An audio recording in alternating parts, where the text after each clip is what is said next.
नमस्कार दोस्तों, स्वागत है आपका फिर से एक नई वीडियो। दोस्तों, सुप्रीम कोर्ट सहित हाई कोर्ट ने भी ये मान लिया है कि बीएसएनएल थर्ड पीआरसी के जरिए ही पेंशनर्स का पेंशन रिवाइज होगा, न कि सातवें वेतन आयोग के तहत।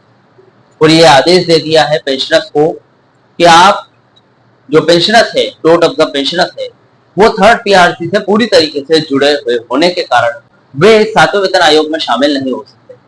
यानी कि पूरी तरीके से पेंशन रिवाइज होने के लिए थर्ड पीआरसी का लागू होना जरूरी है। यानी कि थर्ड पीआरसी अब सिर्फ कर्मचारियों के लिए ही नहीं, पेंशनर्स के लिए भी उतना ही मायने रखता है जितना कर्मचारियों का। अब देखा जाए तो सभी यूनियनों का या फिर बीएसएनएल मैनेजमेंट का या फिर सरकार का पूरा ध्यान थर्ड पीआरसी पर केंद्रित है। इसी बीच खबरें निकलकर आ रही है कि 30 अक्टूबर से पहले वीआरएस 2.0 लाया जाएगा, यानी कि लागू होगा। आगे से सरकार का मैनेजमेंट पर जोर है, या फिर यूं कहें कि मैनेजमेंट पर दबाव है कि 30 अक्टूबर से पहले वीआरएस 2.0 लागू करना अनिवार्य है। अब दोस्तों, यहां पर एक कंफ्यूजन पैदा हो रहा है। थर्ड पीआरसी जितना जरूरी है सभी कर्मचारियों और पेंशनर्स के लिए, उतना ही जरूरी मैनेजमेंट या फिर सरकार के लिए वीआरएस 2.0 लागू करना है। अब दो कंडीशन, दो सिचुएशन आ गई, एक कंफ्यूजन पैदा हो गया कि सबसे पहले किसे लागू करें। जो 9.5 साल 2017 से लेकर अब तक 2027 तक जिस पर ब्रेक लगा है थर्ड पीआरसी, जो सभी कर्मचारियों और पेंशनर्स के लिए बेहद जरूरी है, थर्ड पीआरसी को लागू करें या फिर वीआरएस 2.0, जो कि मैनेजमेंट काफी टाइम से चाहता है कि थर्ड पीआरसी लागू होने से पहले वीआरएस 2.0 लागू किया जाए। इससे पूरे बीएसएनएल कर्मचारियों में से 35% स्टाफ कम हो जाएंगे, जहां पर बीएसएनएल मैनेजमेंट को और सरकार को काफी फायदा होने वाला है। फिलहाल अगर दोस्तों देखें तो बीएसएनएल में जो स्टाफ है वो 52,000 स्टाफ काम करते हैं। इनका जो सालाना खर्च है सैलरी का, वो 7,500 करोड़ रुपए है। सरकार या फिर बीएसएनएल मैनेजमेंट पहले ये चाहती है कि थर्ड पीआरसी लागू हो, इसके पहले वीआरएस 2.0 के जरिए ये जो 7,500 करोड़ रुपए का सालाना खर्च है बीएसएनएल कर्मचारियों की सैलरी के पीछे, इसको कम किया जाए। इसको 2,500 करोड़ रुपए कम करके सीधा 5,000 करोड़ रुपए लाया जाए। और वीआरएस 2.0 के जरिए यह संभव है। वीआरएस 2.0 के जरिए कर्मचारियों की छटनी होगी। बीएसएनएल में से 35% तक स्टाफ की कटौती होगी, यानी कि 52,000 कर्मचारियों में से 18 से 19,000 कर्मचारी कंपनी में से बाहर निकाले जाएंगे वीआरएस 2.0 के जरिए, या यूं कहें कि छटनी की जाएगी, सीधे तौर पर निकाला जाएगा इनको। वीआरएस 2019 के समय 78,000 कर्मचारियों को बाहर निकाला गया, जिससे सभी कर्मचारियों को फायदे के साथ साथ उतना ही ज्यादा नुकसान भी हुआ था। यानी कि जो कर्मचारी वीआरएस 2.0 ले रहे हैं उनको फायदा हो रहा है, और जो कर्मचारी कंपनी में बच गए हैं उनको बेहद ज्यादा नुकसान होने वाला है। आज इस वीडियो में सारे नुकसान कैलकुलेट करने वाला हूं दोस्तों कि वीआरएस 2.0 आता है तो बीएसएनएल कर्मचारी या फिर बीएसएनएल कर्मचारियों को कितना नुकसान होने वाला है, जो बचे हुए कर्मचारी उनकी बात हो रही है, या फिर यूं कहें कि उनके पीछे जो पेंशन रिवाइज करने के लिए पेंशनर्स बैठे हैं उनको कितना नुकसान होने वाला है, उनको भी पूरा नुकसान। आज सारे नुकसान गिनाने वाला हूं दोस्तों आपको। सबसे पहले, अगर आप चैनल पर नए हो, चैनल को पहली बार देख रहे हैं, या फिर बीएसएनएल से जुड़ी जानकारियां रोज देखना चाहते हो, तो मेरे चैनल को सब्सक्राइब करके रखना। सब्सक्राइब कर लेना दोस्तों, बेल नोटिफिकेशन को ऑन कर देना। इसी के साथ मेरा नाम है सुनील विश्वकर्मा। दोस्तों, अगर आपको मेरे द्वारा दी गई जानकारी थोड़ी सी भी अच्छी लगे, सही लगे, सटीक लगे, तो इस जानकारी को, इस वीडियो को एक लाइक करके जरूर जाना। चलिए दोस्तों, बढ़ाते हैं वीडियो को आगे। दोस्तों, अगर बीएसएनएल में वीआरएस 2.0 यानी कि वॉलंटरी रिटायरमेंट स्कीम लागू होता है, तो इसका सीधा और बहुत बड़ा असर मौजूदा कर्मचारियों के थर्ड पीआरसी यानी कि वेतन संशोधन और रिटायर्ड कर्मचारी यानी कि पेंशनर्स के पेंशन रिवीजन पर सीधे तौर पर पड़ने वाला है। इस असर का कोई सीधा साधा असर नहीं होगा, बहुत ज्यादा नुकसान तक होगा। देखिए आज समझते हैं दोस्तों, सबसे पहले कर्मचारियों के होने वाले बड़े नुकसान की बात कर लेते हैं। इंपैक्ट ऑफ वर्किंग एम्प्लॉइज, क्या इंपैक्ट पड़ने वाला है वीआरएस 2.0 के आने पर कर्मचारियों को क्या नुकसान?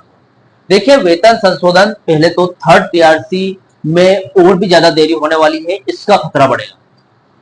जो अब तक हुई सो हुई, लेकिन आगे भी लटकने वाला है थर्ड पीआरसी। देखिए सबसे बड़ा नुकसान यह होगा दोस्तों कि मैनेजमेंट का पूरा ध्यान थर्ड पीआरसी को लागू करने से हटकर वीआरएस 2.0 की प्रोसेस में लग जाएगा।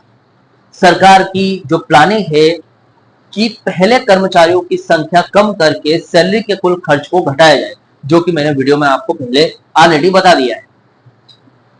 इसका मतलब यह है कि जब तक वीआरएस 2.0 की प्रक्रिया पूरी नहीं हो जाती, तब तक थर्ड पीआरसी के अफोर्डेबिलिटी क्लॉज में ढील मिलने की उम्मीद या तो धुंधली हो रही है या फिर ढील मिलेगी नहीं। कर्मचारियों को अपने हक के लिए और लंबा इंतजार करना पड़ सकता है। ये कह सकते हैं कि थर्ड पीआरसी या तो 2027 में लागू होगी या 2028 में।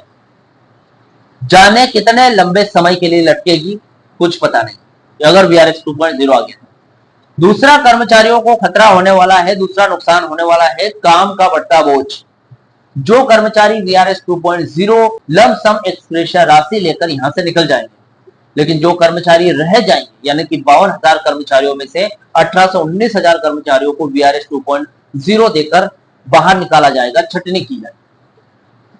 ऐसे में जो बचे कुछ कर्मचारी है उनको बहुत ही भारी नुकसान झेलना पड़ेगा। जैसे कि 2019 की बात करें, 2019 के पहले वीआरएस में करीब 78,000 कर्मचारी बाहर गए थे, जिसके बाद बचे हुए स्टाफ पर काम का जो बोझ है वो 2 गुना या फिर कहीं कहीं पर तिगुना हो गया था। अगर इस बार वीआरएस 2.0 के जरिए 18 से 19,000 कर्मचारियों को और भी कम किया जाएगा, तो फील्ड में काम करने वाले नॉन एग्जीक्यूटिव या फिर यूं कहे एग्जीक्यूटिव कर्मचारियों पर काम का दबाव असहनीय हो जाएगा, यानी कि बहुत ज्यादा बोझ बढ़ जाएगा। एक तरफ 4G और 5G रोल आउट का जो दबाव लगातार बढ़ता जा रहा है कंपनी पर, और दूसरी तरफ स्टाफ आधा रह जाएगा। ऐसी स्थिति में जिससे काम का माहौल बहुत ज्यादा तनावपूर्ण होने वाला है, बहुत ज्यादा बोझ हो जाएगा। या फिर होगा ही नहीं, लेट होगा, 4G 5G roll out let होगा, इससे कंपनी की जो रेवेन्यू है और ज्यादा गिरेगी और थर्ड पीआरसी फिर से लटक जाएगा।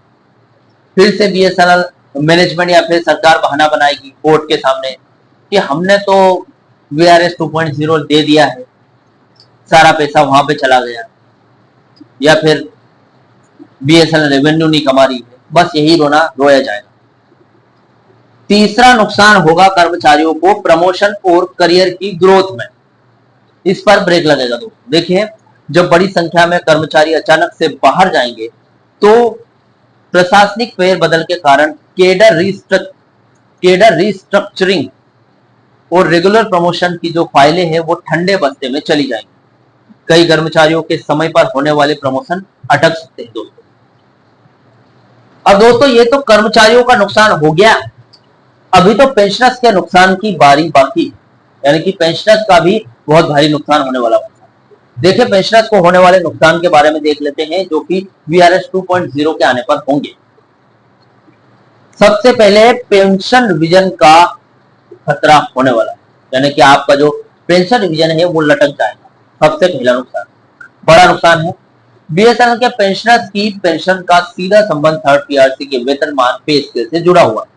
नियमों के मुताबिक दोस्तों, जब तक मौजूदा कर्मचारियों का वेतन पैमाना यानी कि पे स्केल संशोधित नहीं होता, तब तक पेंशनर्स का पेंशन रिवीजन भी आधिकारिक तौर पर लागू नहीं हो पाता। यदि वीआरएस 2.0 के कारण थर्ड पीआरसी में देरी होती है, तो पेंशनर्स का 1 जनवरी 2017 से रुका हुआ पेंशन रिवीजन और आगे खिसक जाएगा, यानी कि लटक जाएगा हमेशा।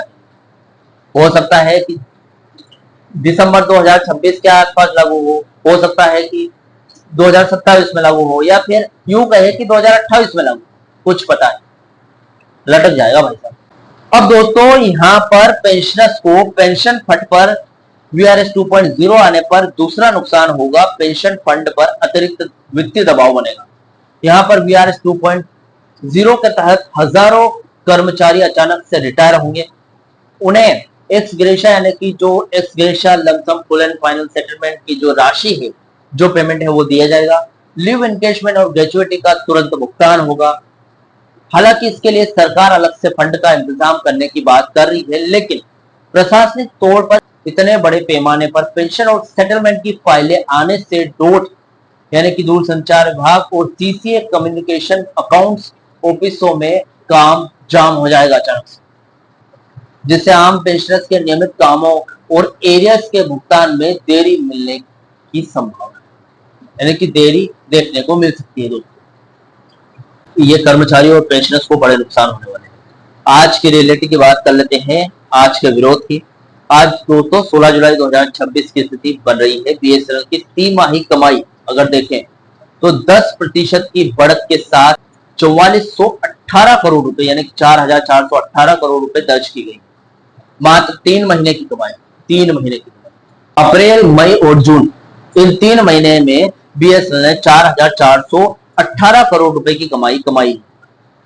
कर्मचारी यूनियनों का कहना है कि जब कर्मचारी इतनी मेहनत करके कंपनी को वापस पैरों पर खड़ा कर रहे हैं तो उन्हें थर्ड पीआरसी का इनाम देने के बजाय वीआरएस 2.0 के जरिए बाहर का रास्ता दिखाना या फिर उन पर काम का बोझ बढ़ाना बिल्कुल गलत है। यह सही बात है।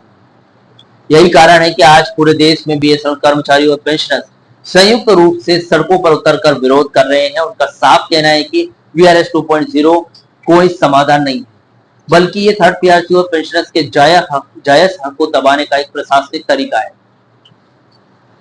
दोस्तों, आज 16 जुलाई 2026 है। आज भी सभी पेंशनर्स और कर्मचारी सड़कों पर हैं, हड़ताल कर रहे हैं। आज हड़ताल हो रही है सुबह से। देखते हैं कल क्या दबाव बनेगा बीएसएनएल मैनेजमेंट या फिर सरकार पर, वो आगे की वीडियो में मैं आपको बताऊंगा। फिलहाल इस वीडियो से जुड़ा हुआ जो भी आपका डाउट या क्वेश्चन वगैरह हो मुझे कमेंट बॉक्स में कमेंट कर सकते हैं। वीडियो अच्छा लगा तो वीडियो को लाइक कमेंट जरूर करें। मिलता है दोस्तों नेक्स्ट वीडियो में। सी यू सून।